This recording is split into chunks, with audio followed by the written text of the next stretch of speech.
오직 우리 주님만, 주님의 영광만, 주님의 이름만 나타내기를 간절히 사모하고 바랍니다. 우리 삶을 통해서, 우리 모든 일들을 통해서 또 하나님의 영광 나타낼 수 있기를 바랍니다. 오늘 본문을 통해서 양날의 검, 돈 이란 제목으로 말씀의 은혜를 우리가 같이 나누겠습니다. 제가 이제 이미지 하나를 보여드리겠는데, 이 이미지가 한 사람을 이렇게 비교해서 보여주는 것입니다. 이게 요즘에 인터넷에서 이런 그림들이 돌아다니는데 제목이 뭔지 아십니까? 입금 전과 입금 후. 입금 전의 사진과 편안하게 보낼 때하고 이제 어디에 출연하게 돼서 돈을 받았을 때 변신한 모습이다 이라는 거예요. 그 다음도 그림 보시면 더 확실하게 보입니다. 입금 전과 입금 후가 이렇게 틀리구나. 또 이런 그림도 있습니다. 같은 사람이 모습을 또 보이는 건데, 하나는 진짜 웃음이 나서 웃는 것이고, 또 하나는 직업이기 때문에, 돈을 받기 때문에 웃는 웃음을 자본주의 웃음이라고 요즘에 그렇게 표현을 합니다. 자, 그러니까 직업 때문에, 돈 때문에 우리가 하는 일들을 이렇게 앞에 자본주의 이렇게 표현을 요즘에 하는데, 자, 그러니까 은행원이 친절하게 대하는 거, 또 식당 주인이 또 이렇게 겸손하게 인사하는 거, 그거를 이런 관점으로 보면은 자본주의 친절, 자본주의 인사 이렇게 볼 수가 있는 거죠. 자, 그러면은 설교하는 목사의 미소는 어떤 것 같습니까? 쟤는 진짜 미소인가요? 자본주의 미소인가요? 제가 만약에 이 자리에 서서 돈 때문에 이 자리에 선다면은 자본주의 미소가 될 것이고, 하나님이 내게 주신 사명으로서 주님의 마음으로 여러분을 사랑하는 마음으로 바라보면 이것은 진짜 미소가 될 것입니다. 오늘 우리 읽는 본문은 연보에 관한 내용을 다루고 있습니다. 쉽게 말하면 돈에 대한 내용을 다루고 있다는 거예요. 설교자가 가장 다루기 어려워하고 또 꺼려하는 주제 중에 하나가 이 돈에 대한 내용입니다. 먼저 여러분들에게 오해하지 마시도록 말씀드리는 것은, 이 오늘의 본문은 제가 정한 것은 아닙니다. 우리가 지금 어린이부와 청소년부, 청년부 그리고 장년부에 이르기까지 우리가 설교 본문을 통일하기 위해서 교재를 정하고 거기에 순서를 따라서 지금 나누고 있는 것입니다. 여러분, 세상이 돌아가는 원동력은 돈입니다. 결국 다른 영역도 돈에 맞춰서 돌아가게 돼 있어요. 여러분, 지금 정치 상황들도 보시면 지금 우리가 선거를 앞두고 정치 상황이 돌아가지만 결국은 거기에 큰 영향을 미치는 것은 돈과 관계된 내용들입니다. 최근에 이 LH 기업, 공기업 직원들의 이 투기 유혹, 이것이 또 많은 정치적인 이슈가 되고 있습니다. 결국 공기업 직원이나 사기업 직원이나 이 땅에서 돈을 잘 모으기를 원하는 것은 똑같은 마음입니다. 또 여러분, 이 부동산 정책으로 해서 많은 사람들이 지금 좋아하는 사람도 있고 어려워하는 사람들도 있는데, 또 젊은 사람들은 결국에는 이래서 소용없고 영끌해서 영혼까지로라도 끌어모아서 집을 산다. 요즘 이런 내용들이 많이 돌아다니고 있습니다. 코로나로 해서 경제적 어려움을 당하고 있고, 경제적 어려움을 당하고 있기 때문에 또 정부에서 재난지원금을 준다. 그럼 재난지원금 누구에게 줄 거냐? 얼마를 줄 거냐? 어디까지 줄 거냐? 뭐 이런 다양한 정치 사회적인 이슈들이 결국에는 돈과 관련된 문제로 얘기가 되고 있다라는 것입니다. 자, 그러면 우리 그리스도인들은, 또 우리 교회는 이 돈에 대해서 어떤 입장을 가져야 되느냐? 이게 참 중요합니다. 근데 먼저 잘못된 태도 두 가지를 말씀을 드리면, 첫째는 교회와 그리스도인들이 돈에 집착하고 돈에 집중하는 것입니다. 자, 얼마 전에 한 이 9시 뉴스에서 한국 교회가 지금 기업화되고 있다라는 비판을 한 적이 있습니다. 쉽게 말하면 너무 돈을 밝힌다라는 거죠. 그러니까 우리는 이것을 뼈아프게 반성하고 회개해야 됩니다. 한편으로는 아쉬운 부분도 있어요. 일부의 문제를 너무 이제 확대하는 부분도 있고, 평상시에 또 교회들이 소리 없이, 이름도 없이 빛도 없이 세상을 섬기는 일에 대해서는 전혀 보이지 않고 그런 몇몇 일들을 이렇게 보이는 것에 대해서는 아쉬운 마음이 있지만 그것과 상관없이 우리는 언제나 교회와 그리스도인들이 돈을 사랑하는 것이 일만하게 뿌리라는 것을 늘 기억하면서 우리 자신을 돌아봐야 됩니다. 또 반대로 한 가지는 이 돈 문제에 대해서 강박증적인 태도를 취하는 것입니다. 그러니까 설교자가 헌금에 관한 설교만 해도 전 돈을 밝히는 목사다. 교회가 헌금과 관련된 내용을 얘기하면 타락한 교회다. 이렇게 해버리면 그 이상의 믿음의 진보가 없다라는 거죠. 여러분, 예수님은 사람이 재물과 하나님을 겸하여 섬길 수 없다 그랬습니다. 뒤집어서 얘기하면 사람들은 하나님의 자리에 재물을 옮겨 놓는다는 거예요. 재물을 올려놓기 때문에 이 신앙으로 우리가 이 재물에 대해서, 돈 문제에 대해서, 경제 문제에 대해서 올바른 믿음의 관점을 갖지 아니하면 올바른 신앙의 태도를 가질 수가 없습니다. 지갑이 세례를 받아야 된다, 그런 말이 있어요. 우리만 세례받는 것이 아니라 지갑이 세례를 받아야 된다. 신앙생활과 우리 돈에 대한 관점이 분리될 수 없다라는 것입니다. 오늘 본문은 사도 바울이 고린도 교회에 보내는 편지인데요. 그간 1년 동안 이 고린도 교회와 사도 바울은 서로 오해가 있어서 관계가 좀 어려웠습니다. 그런데 여러 가지 많은 노력을 통해서 이제 관계가 회복이 됐습니다. 그래서 사도 바울이 기쁜 마음으로 이 교회에다 다시 편지를 쓰고 있는 거예요. 자, 그런데 그 편지를 쓰고 있는데 어렵게 관계가 회복이 됐는데 오늘 이 본문에서 가장 중심에 어떤 내용을 얘기하고 있습니까? 연보를 풍성하게 하라. 이 내용을 오늘 본문의 처음부터 끝까지 이렇게 얘기를 하고 있습니다. 자, 그러면 오늘 이 내용을 볼 때에 믿음 없는 세상에서의 어떤 신문 기자가 이 내용을, 이 상황을 본다고 그랬다. 그러면은 뭐라고 신문 기자 제목을 뽑을까요? 아마 이럴 것 같습니다. 사도 바울, 결국 돈이 목적이었나? 사도 바울, 그는 돈을 위해서 고린도 교회를 세웠나? 사도 바울, 그는 하나님의 종인가 돈의 종인가? 그러니까 실제 상황과 상관없이 아마 이제 그 기사를 보는 사람들은 이제 마음에 시험이 들 겁니다. 사도 바울이 무슨 돈에 대한 문제가 있는가 보구나, 돈을 밝히는 사람인가 보구나 하는 그런 부분들이 있을 거예요. 자, 바울은 지금 고린도 교회 성도들에게 풍성한 연보를 당부하고 있습니다. 이 연보라는 말은 한자 말 그대로 보면 참 좋은 뜻입니다. 한자 뜻을 보면 버리려는 도울보, 나의 것을 버려서 다른 사람을 돕는다라는 뜻입니다. 그 연보라는 말을 이제 사전에서 이제 인터넷에서 찾아보면 이렇게 되어 있습니다. 주일이나 축일을 맞아 교회에 바치는 돈. 또 헌금을 찾아보니까 같은 내용이에요. 주일이나 일정한 축일을 맞이하여 교회에 돈을 바침. 자, 헌금은 그러니까 돈을 바친다라는 행위를 말하는 거고, 그렇게 바쳐지는 돈, 그거를 연보라고 한다라는 것입니다. 자, 이 사전적 정의를 제가 보면서 마음이 좀 불편한 마음이 들었습니다. 교회에 돈을 바친다. 벌써 교회하고 돈하고 딱 연결이 되면서 마음이 불편하지 않습니까? 근데 이 말이 완전히 틀린 것은 아닌데 옳은 표현은 아닙니다. 여러분, 우리가 교회에다가 돈을 바칩니까?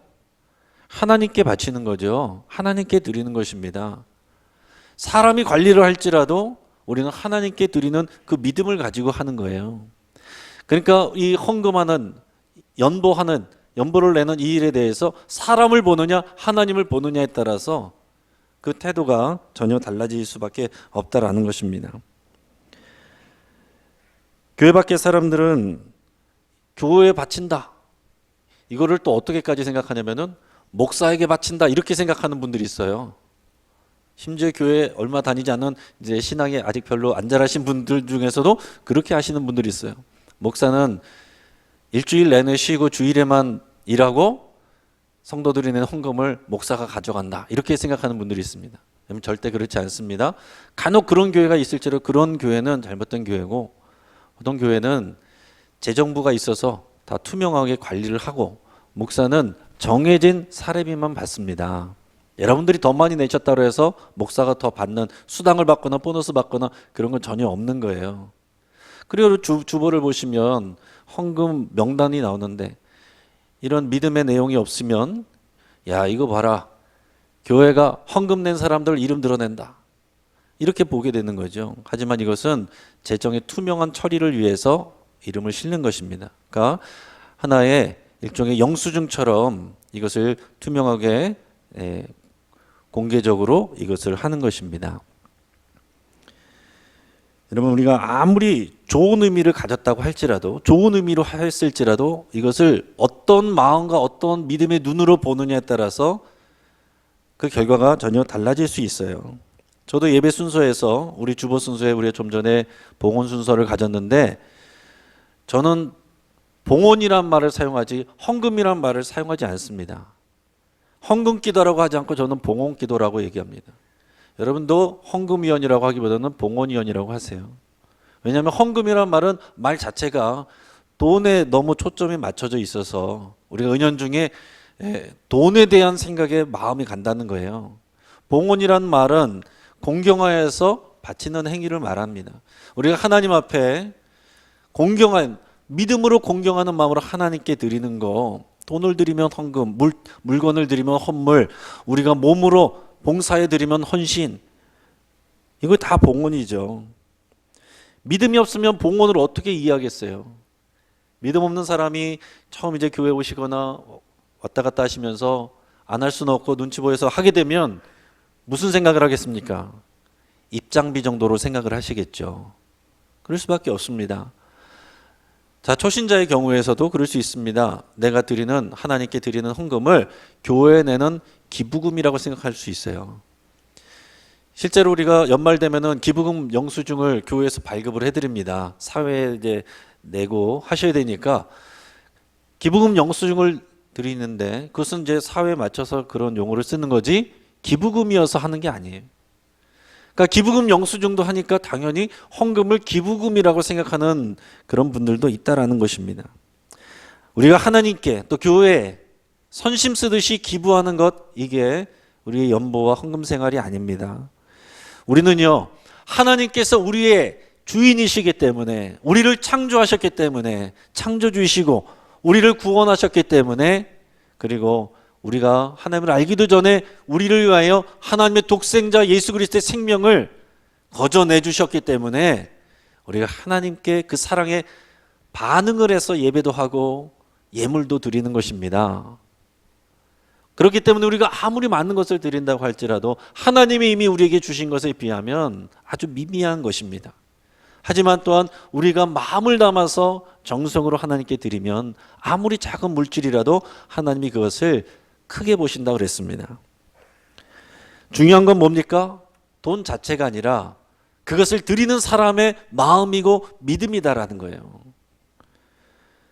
연보와 헌금은 믿음이 없으면 그냥 돈을 내는 일이 되는 것이고 기부하는 일이 되는 것이고, 믿음으로 보면 하나님의 사랑에 우리가 반응하는 그런 일이 되는 것입니다.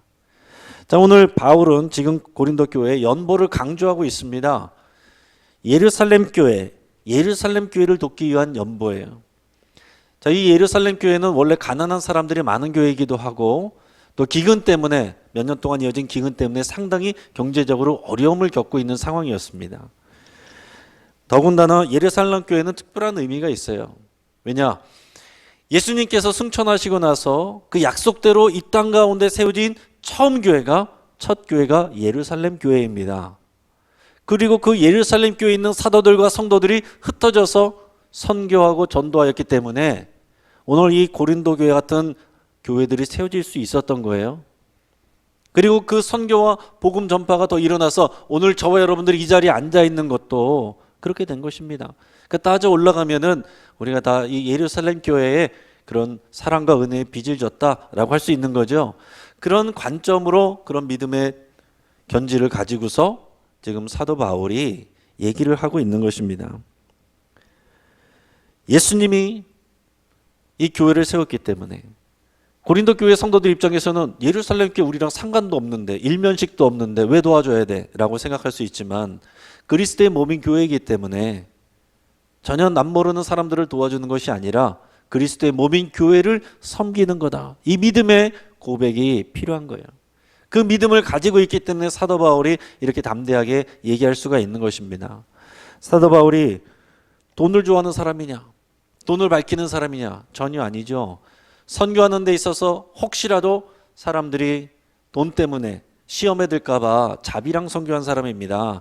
자기가 일해서 텐트 만들면서 일하면서 너무나도 경제적으로 어렵지만 힘들지만 선교에 장애가 될까 봐 돈 문제 때문에 그래서 자비랑 선교한 사람이. 그럼에도 불구하고 이 사람이 이 사도 바울이 고린도 교회에 연보에 대해서 풍성한 연보를 준비하라고 그렇게 담대하게 얘기할 수 있는 이유는 그가 자신이 이 연보를 돈으로 보는 것이 아니라 하나님의 은혜로 바라보고 있는 믿음의 고백이 있기 때문에 그런 것입니다. 거기다가 바울은 오늘 본문을 시작하면서 마게도냐 교회를 예를 들었어요. 근데 평상시 우리 인간관계에 있어서 이런 방식은 참 안 좋은 결과를 역효과를 낼 수 있어요. 만약에 우리에게 여러분들에게 풍성한 연보를 하십시오라고 권하면서 자 누구 보세요. 누구는 그 가운데 참 어려운 가운데서도 얼마나 많이 냈는지 아십니까? 그러면은 갑자기 기분이 나빠지고 날 비교하는 겁니까?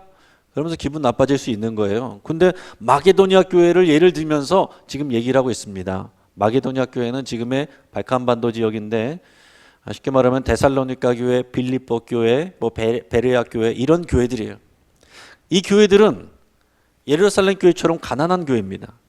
거기다가 많은 환난과 박해를 받고 있는 교회였어요. 많은 어려움이 있는 교회였는데 그 교회들이 이미 예루살렘 교회를 향한 풍성한 연보를 했다는 것을 말하고 있습니다.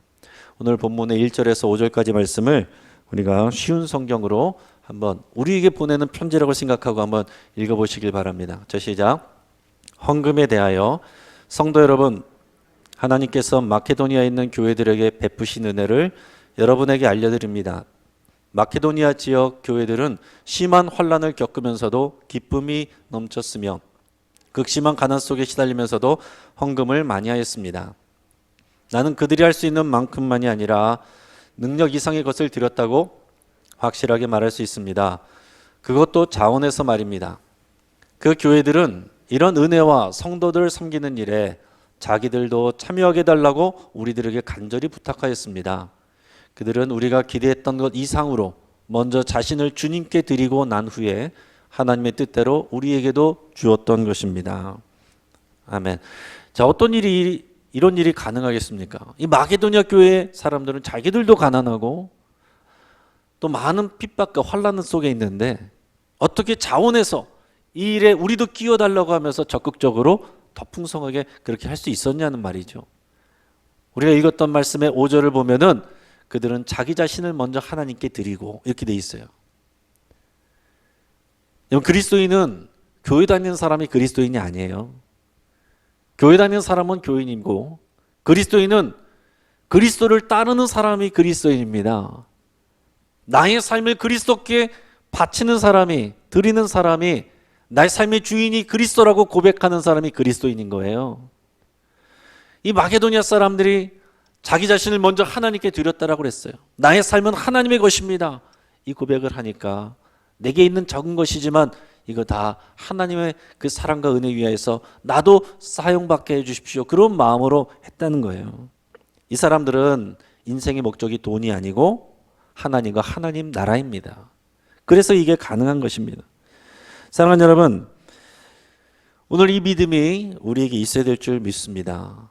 사도 바울이 얘기하면서 근데 고린도 교회는 그들보다 오히려 더 상황이 낫지 않느냐, 더 많은 것을 누리고 있지 않느냐, 그 얘기를 하고 있습니다. 고린도후서 8장 7절 말씀 같이 한번 읽겠습니다. 시작.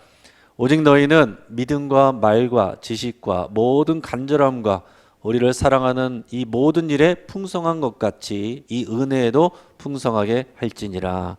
아멘. 이것을 쉬운 성경으로 읽어보겠습니다. 여러분은 믿음이나 말에 있어서만 아니라 지식이나 간절한 마음에서 그리고 우리를 향한 사랑 등 모든 면에서 뛰어납니다. 그러니 여러분은 이 헌금하는 일에 있어서도 뛰어나게 하시기를 바랍니다. 아멘. 자, 사도 바울이 헌금하는 일을 뭐라고 표현을 했습니까? 이 은혜에도 풍성하게 할지니라. 이 은혜에도 풍성하게 할지니라는 것은 헌금하고 연보하는 일을, 예루살렘 교회를 돕는 일을 은혜라고 표현하고 있는 것입니다. 그것이 왜 가능합니까? 왜 은혜가 됩니까? 예루살렘 교회 그냥 그 사람들 모르는 사람 그냥 돕고 기부하는 것이 아니에요. 교회를 돕는 것입니다. 교회를 돕는 것이 왜 은혜가 되는 것입니까? 교회는 그리스도의 몸이기 때문에 은혜가 되는 것입니다. 그리스도의 몸을 돕는 게 왜 은혜가 됩니까? 그리스도를 섬기는 것이 하나님을 섬기는 일이기 때문에 그런 거예요.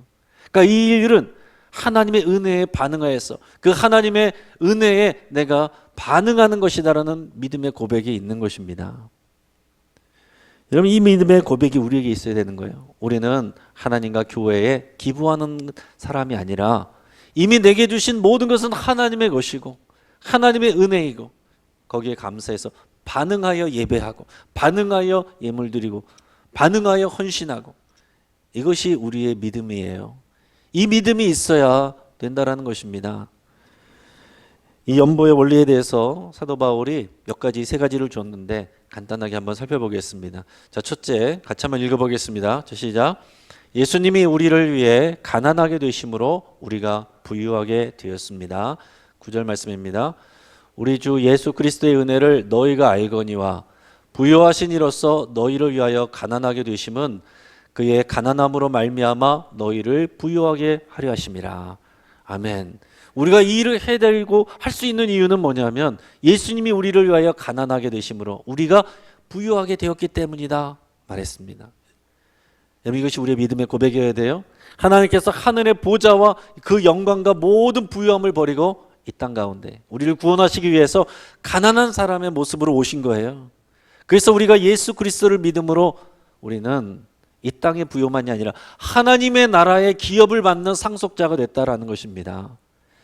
그렇기 때문에 우리는 이 일을 위해서 우리가 가난하게 되고 우리 물질을 나눠주는 것, 마땅한 이유를 갖고 있다라는 거죠. 자, 두 번째 원리는 뭔가요? 같이 읽어보겠습니다. 저 시작. 하나님을 향해 자기 능력과 마음만큼 하면 됩니다. 12절 말씀입니다. 할 마음만 있으면 있는 대로 받으실 터이요 없는 것은 받지 아니하시리라. 하나님께 하는 것인데 할 마음만 있으면 있는 대로 너희의 형편껏 너희의 마음과 믿음만큼 하라는 거예요. 없으면 없는 대로 하나님께서 받으신다라는 거죠. 그러니까 사람 때문에 하지 말고 하나님 바라보고 그 믿음으로 하라라는 얘기를 하고 있는 것입니다. 자, 우리 세 번째 원리입니다. 세 번째 원리 같이 읽어보겠습니다. 자, 시작. 하나님은 우리를 균등하게 하십니다. 13, 14절입니다. 이는 다른 사람들은 평안하게 하고 너희는 공고하게 하려는 것이 아니요 균등하게 하려 함이니 이제 너희의 넉넉한 것으로 그들의 부족한 것을 보충함은 후에 그들의 넉넉한 것으로 너희의 부족한 것을 보충하여 균등하게 하려 함이니라. 아멘. 자, 지금 이 고린도 교회가 자기들의 연보를 통해서 예루살렘 교회에 도와주라고 하는 것은 너희를 가난하게 해서 저 사람들 부유하게 하려는 것이 아니다. 균등하게 하려는 것이다. 이 얘기를 하고 있습니다. 이게 하나님의 나라의 원리예요. 여러분, 우리 자본주의 경제 사회 속에 살고 있습니다. 자본주의 사회에서의 원리는 뭐냐? 능력 있는 사람이 더 많이 가지는 것이 이게 정의예요. 그런데 자본주의 사회에서 가장 큰 능력은 자본 그 자체입니다. 물려받은 돈이 많고 부동산이 많은 사람이 돈을 많이 버는 거예요. 뼈 빠지게 일한 사람보다 자본 자체가 능력이에요. 그러니까 내 건데 내가 물려받았으니까 내 거를 통해서 내가 많이 버는 것, 내가 갖는 것, 이건 당연한 거다. 이게 자본주의 안에서의 마땅한 그런 생각입니다. 그런데 하나님 나라의 원리는 뭐냐면 내게 주신 은혜는 다른 사람을 도우라고 주신 거다. 이게 하나님 나라의 원리입니다. 여러분, 이 땅에서 왜 하나님이 어떤 사람은 부자 되게 하시고 어떤 사람은 가난한 상태를 그냥 내버려 두실까요? 하나님이 없는 증거가 아니라 하나님이 일하시는 증거예요. 하나님의 역사는 이런 것입니다. 하나님의 모든 사람이 다 똑같은 경제 규모로 산다. 그러면 하나님의 사랑이 흘러가는 일이 없습니다. 근데 부유한 사람이 있고 가난한 사람이 있으면 부유한 사람이 가난한 사람들에게 이것이 하나님의 은혜라고 고백하면 물질을 흘려보내게 되는 거예요. 하나님의 은혜고 하나님의 은혜의 도구라고 고백하면서 물질을 흘려보내게 되는 거예요. 그래서 하나님의 사랑이 흐르고 이게 유통되게 되는 것입니다. 이게 하나님 나라의 원리예요. 그래서 너희를 균등하게 하려 함이라. 더 많이 가진 사람이 없는 사람들을 도와주게 하는 것.